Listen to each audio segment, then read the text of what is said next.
ఏపీలో వేసవికాల అసెంబ్లీ సమావేశాల సందర్భంగా వైసీపీ అధినేత జగన్కు మరో బిగ్ షాక్ తగలనుందా అంటే అవుననే ఆన్సర్ వస్తోంది. మార్చి 6వ తేదీ నుంచి ఈ సమావేశాలు ప్రారంభం కానున్నాయి. ఈ సమావేశాల్లో కొందరు వైసీపీ ఎమ్మెల్యేలపై సభా హక్కుల కమిటీ చేసిన సిఫార్సులకు అనుగుణంగా చర్యలు తీసుకోవాలి.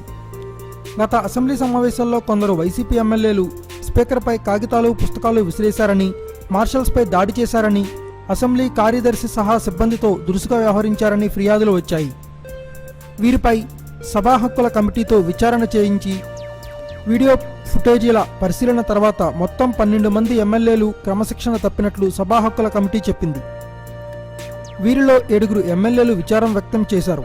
మిగిలిన 5 ఎమ్మెల్యేలు క్షమాపణ చెప్పలేదు సరికదా, జరిగిన దానిని సమర్థించుకున్నట్లు సమాచారం. దీంతో వారిపై చర్యల నివేదికలను తొలి రోజు సభ ముందు ఉంచుతారు.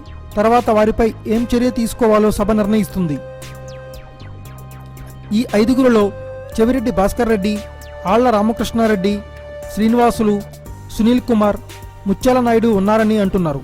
ఇప్పటికే 21 మంది ఎమ్మెల్యేలు జంప్ అయ్యారు. ఈసారి సమావేశాల్లో ఈ 5 కూడా లేకపోతే జగన్కు పెద్ద మైనస్. ఇక రోజా సభలో అసభ్యంగా దూషించారని టీడీపీ ఎమ్మెల్యే అనిత స్పీకర్కు ఫిర్యాదు చేశారు. దీనిపై రోజా ఇంతవరకు క్షమాపణ చెప్పలేదని, క్షమాపణ చెప్పకుండా ఆమె సభలో ప్రవేశించే అవకాశం లేదని ఆ వర్గాలు పేర్కొన్నాయి. ఏదేమైనా ఈసారి ఏపీ అసెంబ్లీ సమావేశాలు టీడీపీ వర్సెస్ వైసీపీ మధ్య చాలా హాట్గా ఉండనున్నాయి.